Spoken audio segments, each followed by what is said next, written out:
The rain poured down in heavy sheets, drumming against the pavement like an urgent warning from the sky. The city streets were nearly empty, except for the blurred headlights of passing cars and the distant glow of streetlights reflecting off it. The wet asphalt. It was the kind of night that made people rush home, seeking warmth and comfort. But for one woman, there was no home to rush to. She stood on the sidewalk, her arms wrapped tightly around a small bundle.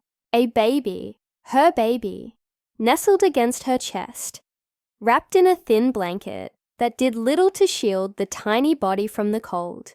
The woman's clothes were soaked, her hair plastered to her forehead, and her fingers trembled as she tried to adjust the blanket around her child.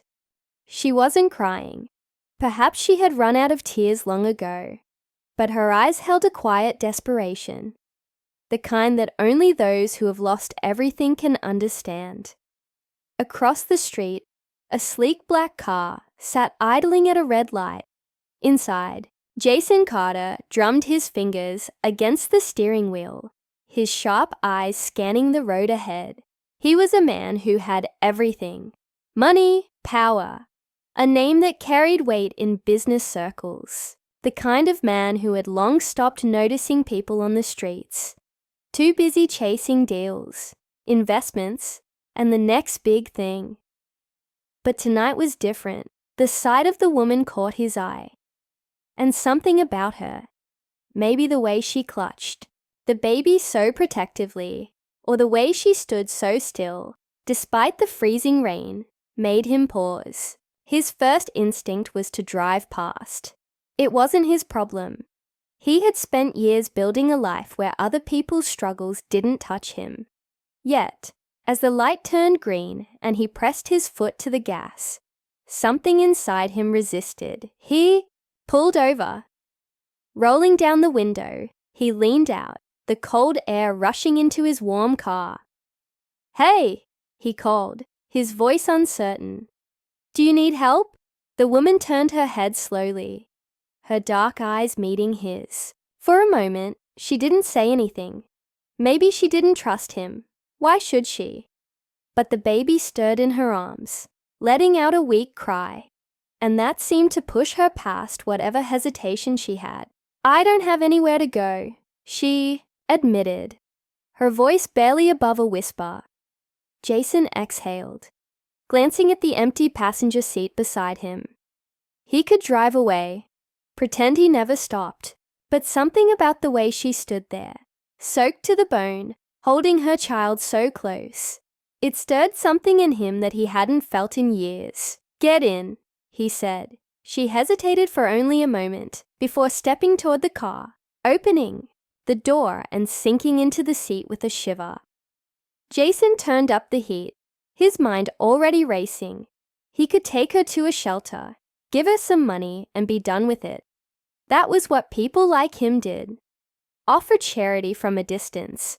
But as he glanced at the baby, so small, so helpless, he knew that wasn't enough. He reached into his pocket, pulled out his house keys, and without overthinking it, pressed them into her cold, shaking hand. "Take these," he said. "You and your baby can stay at my place tonight." Her eyes widened in shock. "What?" "It's fine," he said quickly. "I have another place across town. You'll be safe there." She stared at him, trying to read his face. She had met too many people who promised kindness, but delivered nothing but disappointment. Yet, something in his eyes told her this was real. "Thanks." "You," she whispered, her fingers curling around the keys. Jason nodded and started the car, pulling onto the road, feeling the weight of the moment settle in his chest. He had no idea why he was doing this.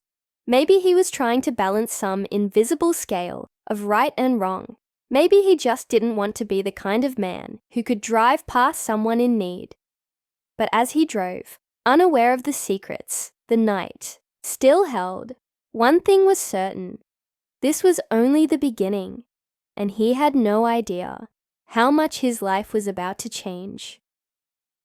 The drive to Jason's house was silent. except for the sound of the rain tapping against the windshield and the soft breathing of the baby in the woman's arms. Jason stole glances at her from time to time, noticing the way she kept her gaze fixed on the road, her grip on the keys still tight, as if she feared they might vanish from her hand.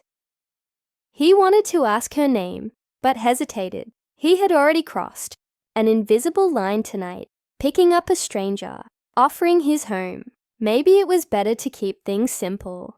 But then, as he turned onto the long driveway leading to his house, she finally spoke. "My name is Olivia," she said softly, "and this is my son, Noah." Jason nodded, gripping the wheel a little tighter.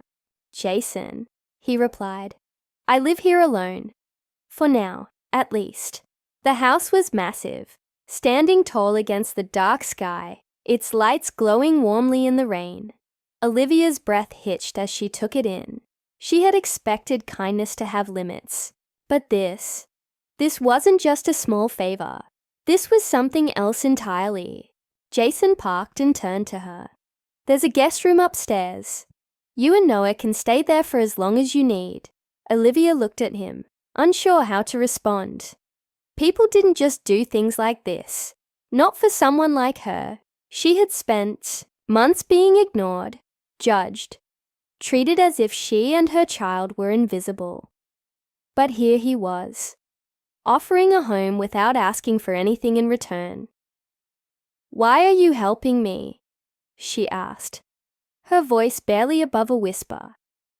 Jason exhaled, running, a hand through his hair. He didn't have an easy answer. Maybe it was guilt. Maybe it was the nagging feeling that, once upon a time, someone had done something like this for him too. "Because I can," he finally said. "That's enough reason, isn't it?" She didn't respond, but for the first time in a long while, she let herself believe that maybe, just maybe, things could get better. Inside, the house was warm, a stark contrast to the cold rain outside. Olivia stood in the doorway for a moment, hesitant, afraid to step further. It had been so long since she had been anywhere that felt safe. Jason noticed and gestured toward the stairs. "Go ahead," he said. "The guest room is down the hall second. Door on the right.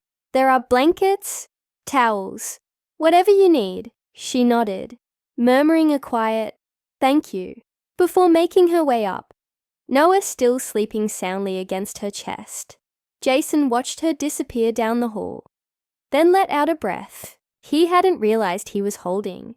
He should have felt good about this. He had done something decent, something that mattered. But instead, a strange unease settled in his chest. It wasn't that he didn't trust her. It was that he didn't trust himself. Jason Carter wasn't a man known for selfless acts. His success had been built on ruthless decisions, cold calculations. He had spent his life making deals, winning at all costs, and shutting people out. He had told himself that was the only way to survive. So why had he stopped for Olivia? Why had he handed over his house keys to a woman he had never met before tonight? And why did it feel like he had just set something in motion that couldn't be undone? Upstairs, Olivia sat on the edge of the bed, holding Noah close. The room was beautiful, too beautiful for someone like her. The bed was big and warm, the walls painted in soft, calming colors. There was even a crib in the corner, as if the house itself had been waiting for a child to fill the empty space. She should have felt relief. Instead, she felt fear, because life had taught her that kindness always came with a price. She had trusted before. She had believed in promises, and every time she had been left with nothing. The last time she had placed her fate in someone else's hands, it had nearly cost her everything. What if this was just another mistake? She held Noah closer, pressing a soft kiss to his forehead. He was the only thing that mattered now. No matter what happened next, she would protect him, even if that meant walking away before Jason could change his mind. But as the night stretched on, and the rain finally slowed.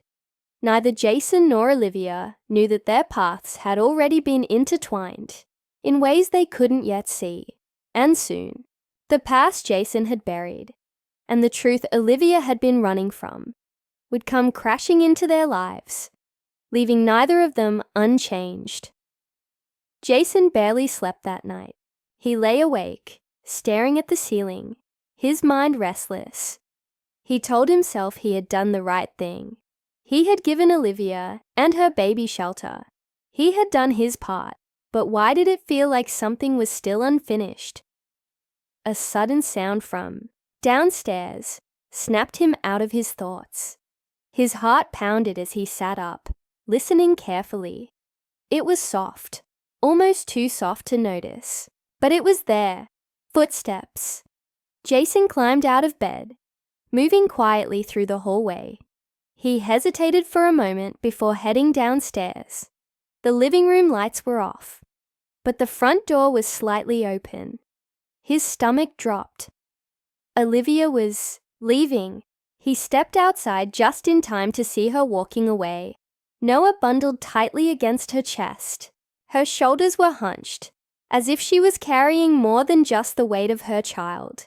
Carrying fear, doubt, something she had yet to say out loud. "Olivia!" Jason called out. She froze but didn't turn around. The rain from earlier had stopped, leaving behind a chill in the air.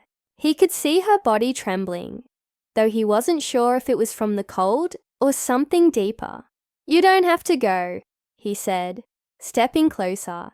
"You're safe here." She finally turned, her face shadowed by the dim streetlight. "That's the problem," she whispered. "It feels too safe." Jason frowned, confused. "I don't understand." She took a deep breath, her fingers gripping the fabric of her coat, as if trying to hold herself together. "People don't help for nothing," she said. "And when they do, it never lasts. I can't risk believing in something that might disappear." Jason exhaled, realizing then just how deep her scars ran. Whatever she had been through, it had taught her that kindness was temporary, that trust was a luxury she couldn't afford. "You don't owe me anything," he said. "I didn't help you because I expect something in return. I helped because—" He hesitated, then admitted the truth. "Because I know what it's like to have nothing, to feel like the world has already decided your worth before you even have a chance to prove it." Olivia's breath hitched. For the first time, she really looked at him, not as the wealthy man who had given her shelter, but as someone who understood, someone who had once stood where she was standing now. "What happened to you?" she asked softly. Jason swallowed hard. He hadn't told this story in years. "When I was a kid, I lost everything," he said. "My parents, my home. I spent years bouncing from place to place. People helped when it was convenient, but real kindness, the kind that doesn't ask for anything in return, that's rare. I guess I just wanted to be the kind of person I needed back then." A silence stretched between them, heavy but not uncomfortable. Then, Olivia did something unexpected. She stepped forward. She didn't say, "Thank you." She didn't need to. Instead, she loosened her grip on Noah, just enough for Jason to see his tiny face. His small fingers curled into his mother's coat, a silent gesture of trust. Jason smiled, a warmth settling in his chest. "Come inside," he said. "You don't have to figure everything out tonight. Just stay." Olivia hesitated for only a moment before nodding. As they walked back toward the house, Jason knew things wouldn't change overnight. Olivia had walls built high, and trust would take time. But tonight was a start. Sometimes, the smallest acts of kindness could rewrite someone's story. And maybe, just maybe, this was the beginning of something neither of them had expected.